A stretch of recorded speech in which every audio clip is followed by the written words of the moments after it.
You're watching Alaska's news source.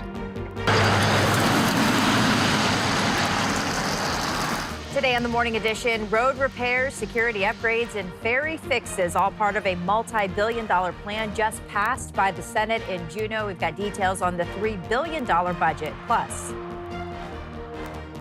this is McCarthyism of the worst sort. If they come for one of our kids, all of them are in danger. silence in the classroom and questions at the border. Hundreds of students across the country suddenly stripped of their visas, including 4 at the University of Alaska Anchorage. And later, it's more physical than you think. It's faster than you think. from gold medal dreams to full court passes, see how these wheelchair basketball stars are turning heads and inspiring crowds, one power play at a time, as the Morning Edition starts now. Good morning, everyone. Thanks for joining us here on a Wednesday, halfway into our work week. Yeah, and it sounds like we've got some high winds coming through, Aaron. Yeah, just within the last hour, that high wind warning went into effect, and that stays with us through tomorrow morning. So be prepared for those winds to increase throughout the day. Now, we're not expected to see the strongest winds this morning. That arrives towards the afternoon and early evening hours. So that's what we're going to begin to see here over the next couple of hours, as those winds quickly increasing across South Central. Temperature-wise, we are holding in the upper 30s to near 40 degrees across a large portion of South Central, with widespread rain out towards coastal regions. We're currently sitting at 37 degrees, so a mild start to the morning. You can see that widespread activity out towards coastal areas, while inland locations, we are seeing some of that drizzle activity, maybe even some light showers through parts of the Susitna Valley, really holding on to the better chance of some rain arriving into the evening hours for inland locations. But we've got anywhere from 22 in Eureka to the 40s in the valley. So we are expected to see a warm day, but it will be a windy one. You can see here so far this morning, peak wind gusts across the Anchorage Bowl have been stronger out towards South Anchorage. Potter Heights up to 42 miles per hour. The Anchorage airport seeing those winds up to 20 miles per hour. And of course, as you head towards the hillside, those winds will begin to steadily increase throughout the remainder of today. So looking at those wind gusts across South Central for the rest of your Wednesday, the area shaded in orange. This is where we'll see 25 to 50 mile per hour winds, while the location shaded in red, this is where we're going to see 50 plus mile per hour winds. And notice really taking hold areas across Turnagain Arm out towards Hope, the Anchorage hillside, and then locations out towards Portage, as well as some of those higher elevations of the mountains. This is where we're going to see some of those stronger wind speeds. The valley will also see some of those winds increasing, although max winds for you will likely top out at around about 35 to 40 miles per hour. So these strong winds stay with us today into the overnight hours and then quickly die down tomorrow. Again, we do have that high wind warning in effect until 1 a.m. Thursday. Be prepared for the possibility we could see some power outages. I'll have more on this storm, winter storm, that's affecting the Aleutians coming up in my full forecast.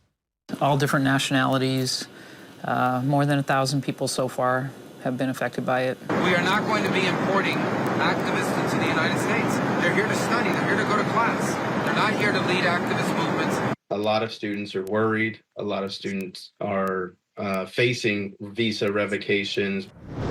In today's top story, a controversial move by the federal government is shaking college campuses all across the country. The State Department has revoked hundreds of visas for students, faculty, and staff, including 4 at the University of Alaska Anchorage. One of them is a student. Secretary of State Marco Rubio continues to defend these actions.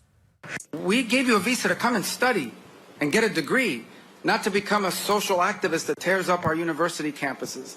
And if we've given you a visa and then you decide to do that, we're going to take it away. Well, as we first reported, UA President Pat Pitney confirmed the visa revocations in a letter to staff, but gave no reason and said there was no prior notice. Immigration attorney Margaret Stock says revocations like these, they often lack due process. And in many cases, she says they're triggered by minor violations like speeding tickets. Stock believes more visa pools could follow at other UAA campuses. People are willing to file a lawsuit, they're winning right away. They're getting a federal judge to issue a temporary restraining order because this conduct by the government is so blatantly illegal that it's taken federal judges, just a day to figure out that this is illegal, and they're issuing injunctions. Anyone impacted is urged to contact their Campus International Student Services office right away. The Trump administration plans to keep the policy in place According to an Associated Press review, at least 790 students at over 120 colleges and universities have lost their visas or legal status in recent weeks. Later in the newscast, we will have the latest in the deportation dispute and break down how one of the nation's top universities is fighting back after President Trump threatened to freeze billions in federal funds if the school doesn't meet some administration demands. Covering education, more Anchorage teachers are now facing uncertainty about where they'll be working next year. Between 20 and 30 educators just received displacement notices. That means they will keep their jobs, but most likely with a new schedule or at a different school. This round impacts specialty teachers who cover art, music, PE, and health. It follows 185 other displacement notices issued at the end of March. The Anchorage Education Association says funding timing is to blame. They argue if districts knew their budgets earlier, displacements like this could be avoided. The displacement that our educators are experiencing is completely unwarranted and is all a product of the legislature and governor not funding education across the state and in Anchorage at the same time that Anchorage and other school districts have to provide their budget. Just last week, lawmakers approved a bill with a significant increase to the school funding formula, but that bill is now on Governor Mike Dunleavy's desk, and he has promised to veto it. Turning to Capitol coverage, Alaska's construction season is right around the corner, and state lawmakers are paving the way. The state Senate just passed a nearly $3 billion capital budget that includes funding for road repairs, including the Dalton Highway, along with courthouse security, law enforcement equipment, and maintenance for marine highway vessels. Senate Bill 57 now moves to the House. Lawmakers also shifted about $68 million in unused federal money to cover projects, though senators say they wish they could have funded more. I wish, as the capital budget chairman for the 7th time since I've been here, that it could be substantially higher, but under these circumstances, that is not the case. If we're going to get our budgets balanced and protect us, the state from these upcoming headwinds. We have a lot of stuff that's old projects. And what the finance co-chairs did is went back in those old projects and said, how do we take some of that money and scoop it out of there and bring it forward to what we need now? And that just kind of shows that there's a lot of things that are stalled out there that are sitting in accounts that are not being used. And the fact that they were willing to go into that and find some of that and bring it forward that we need today, I thought was really good. The $2.9 billion plan includes over $160 million from the state's general fund. Overall, it comes in about $119 million below what Governor Dunleavy requested. State lawmakers want to honor the late Vic Fisher, one of the last surviving signers of the Alaska Constitution, by renaming a state park. The House voted 37-3 in favor of changing Chute Bay State Marine Park, just 5 miles from Valdez, to Vic Fisher Chute Bay State Marine Park. The bill now heads to the Senate. The Department of Natural Resources says the name change could be made without any cost to the state. When Vic passed away about 18 months ago, I just looked for some ways to honor and commemorate this great Alaskan. He served as a constitutional delegate. His role in the Constitutional Convention was as lead drafter, stylist. He also served as an early city planner in the city of Anchorage and planned many of the communities and trails near where we now live. Fisher spent decades in public service, including time in the Alaska legislature, where he sponsored the bill that established the state's first 13 marine parks. Covering the interior, ensuring the Fairbanks North Star Borough benefits from any future liquefied natural gas pipeline. That's the goal behind a new bill moving through Juneau. Senate Bill 114 would mandate a spur line be built to serve both the city of Fairbanks and the surrounding borough. Supporters say it could help lower some of Alaska's highest energy costs through a feasibility study would be required first. It's hard to predict what the prices will be. Like, again, I want to make sure that we're using Alaska's resource for Alaskan. Now, whatever the export price is, that's totally different. But we need to make sure we're getting the cheapest gas that we can possibly get. That's the bill's primary sponsor, Interior Senator Mike Cronk, responding to concerns about the cost of building an additional line. He says they're still working through the budget process in Juneau. The bill cleared the Senate Resources Committee last week, but a Finance Committee hearing has not been scheduled. Alaskans know the damage studded tires can do to our roads once the ice is gone. And right now the clock is ticking. Quinn White shows us why this is serious for drivers, tire shops, and Alaska's infrastructure. If you're like me, you might be waiting until the last minute to take off your studs. But here in Anchorage, the deadline's coming up quick. The deadline is already in effect for communities south of Ninilchik. It began on April 15th. For the rest of the state, including Anchorage, you need to have your studded tires removed by May 1st. That's about 2 weeks away. You know, you want to get them off because it wears the studs down driving on pavement, and also it damages the roads. Steve Hill of Alaska Tire Service tells me this is the busiest time of year in their shops. Conceivably, you could be doing 100, 150 appointments a day, depending upon manpower. But I think unless they change the stud date, yeah, there's going to be a huge push the next 2 weeks. If you don't change out your studs, you can face potential fines. In Anchorage, it can cost you up to $50 for each tire. Steve told me it's best to be proactive, so now's the time to call your tire guy, your dad, or whoever else is going to help you change out your studs. I'm Quinn White, Alaska's news source.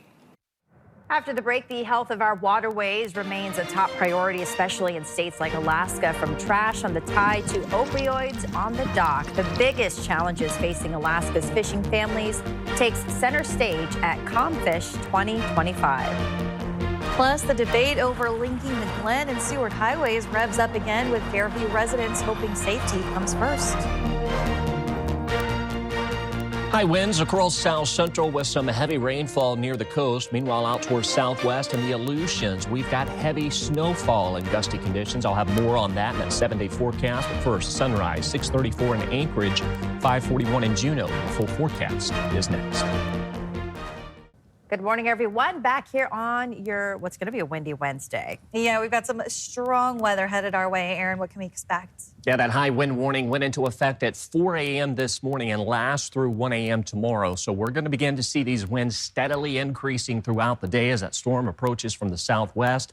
The Aleutians out towards Unalaska, up to 20 inches of snowfall looking possible with gusts to 65 miles per hour. And of course, we do have stormy conditions expected today for the Anchorage and Eagle River hillside, including out towards Portage. Both locations remain up under a high wind warning with gusts up to 90 miles per hour looking possible, and then very wet conditions along the coast. We're talking about the possibility we could see up to 4 inches of rainfall for coastal regions, while inland areas will stay significantly drier, but we'll still see some rain in the forecast. Looking across the state, we've got some blizzard warnings along the slope, a high wind warning through the Alaska range, as well as those winter weather advisories out towards southwest Alaska, and those winter storm warnings as you head out towards the Aleutians. And those winds, they've been quite gusty as you head out towards areas of the Aleutians, the Alaska Peninsula, and southwest Alaska through the night. Those winds have been gusting anywhere from 30 to nearly 60 miles per hour, so still seeing some areas of blowing snow. Now, the conditions out towards the Aleutians, they will still be pretty impactful today, but nowhere near yesterday. We're going to see some of the greatest impacts shifting out towards southwest Alaska, particularly near the Kuskokwim Delta coastline,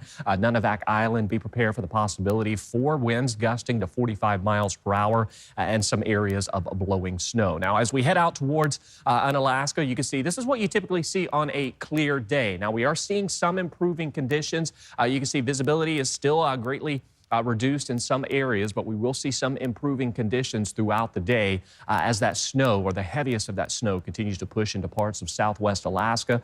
So out towards Kuskokwim Delta, as well as parts of Bristol Bay, we'll see that snow in areas of wintry mix. And of course, across south central, you can see widespread rain to be expected through the remainder of today. If you live out towards southwest, be prepared for 2 to 6 inches of that snowfall, blowing snow, and reduced visibility. And of course, here across south central and southeast, we'll continue to hold on to this active weather through at least tomorrow before things begin to die down, both precipitation-wise as well as those winds. And then as that storm moves inland, we'll see some of those stronger winds building into the Alaska range, as well as for coastal regions of the slope. Those temperatures today set to warm into the 40s. We could even see some locations in the valley topping out near 50. Notice that gradual increase in rainfall. We'll see a better potential for that rain into the evening hours, overnight into tomorrow for inland areas. It's coastal regions which will see widespread rain through most of the day. Notice across the Kenai, winds anywhere from about 25 to nearly 40 miles per hour. Kodiak seeing those winds up to 40 miles per hour.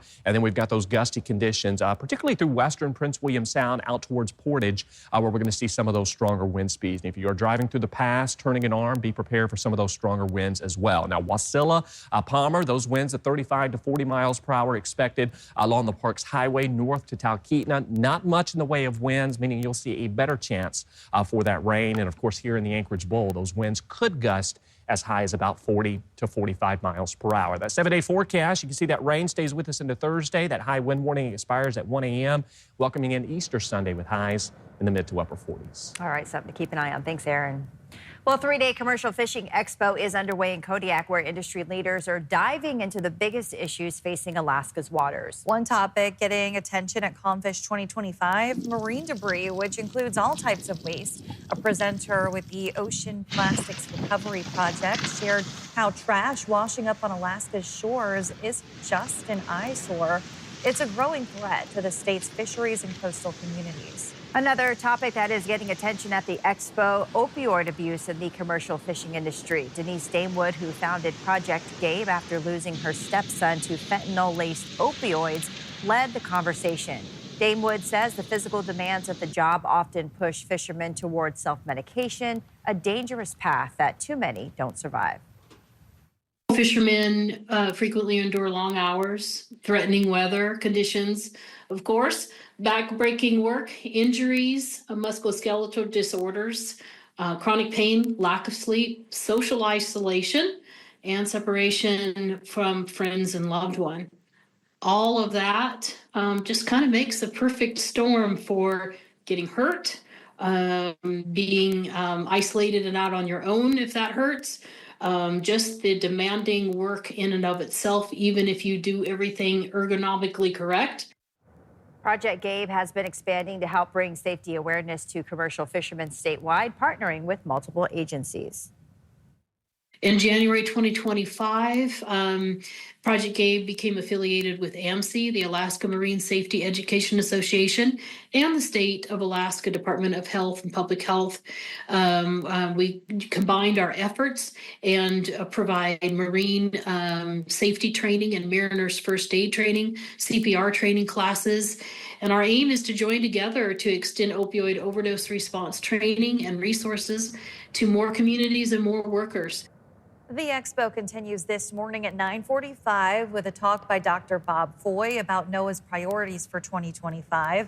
For a recap of the first day, you can visit our website or mobile app. Alaska's transportation future is back in the spotlight as a long-debated project to connect the Glen and Seward highways through Fairview is now under review. Yeah, and it's a plan that decades in the making, but as Joe Allgood shows us, those involved who are weighing the potential outcomes and impacts and neighborhood safety must come first. The intersection of 15th Avenue and Gamble Street behind me is one of the busiest and also most dangerous intersections in the municipality. Just blocks away is Glen Highway, and just blocks in that direction is Seward Highway. There are some projects in the works to connect the two. But what's the status of such a project, and how would it affect those in the neighborhood? I mean, we're hopeful that the first project they choose out of this planning process is something that has a real impact on the neighborhood. For Fairview Community Council member S.J. Klein, any improvements to the area would be a plus, even if they don't result in a highway connection. You know, in some ways, the options are kind of just lines on a map because they may never happen. But, you know, lines on a map really have an impact. Klein works at the corner of 15th and Gamble, and his main priority is safety. You know, cars only have to move 35 miles an hour to kill somebody. And cars drive in excess of that every day through this neighborhood. Ultimately, Klein hopes to return Gamble to a walkable main street that it was prior to its connection to the two highways. I mean, it's a stain on the city that has existed for at least 40 years, 50 years, 70 really. A study being conducted by the Department of Transportation brings the project here to the Alaska Transportation Fair, where DOT project manager Galen Jones is presenting. We're trying to answer the question, is a highway needed or a regional connection needed, and if so, where would it go? Already, several alternative connection designs have been created, and Jones said they aim not to just move the connection into other neighborhoods. None of the alternatives do that because we don't want to just push the problem into another neighborhood. But rather than one major project. So each sub-area plan will have probably a handful of projects that come out of it, maybe a half a dozen or so. It's not just for the Fairview neighborhood, it's also for Anchorage. Having a safer and more efficient route, to get from different major areas in town or in the region. Jones said they're hoping to finish the study and publish the results by October of 2025, when we might finally get an answer to the question of whether or not there should be a connection between the Glen Highway and the Seward Highway. Joe Allgood, Alaska's news source. Thanks for listening to our podcast. Click subscribe so you can get the latest podcasts from Alaska's news source automatically and stay up to date with breaking news and in-depth reporting available for free 24/7 with the Alaska's news source app.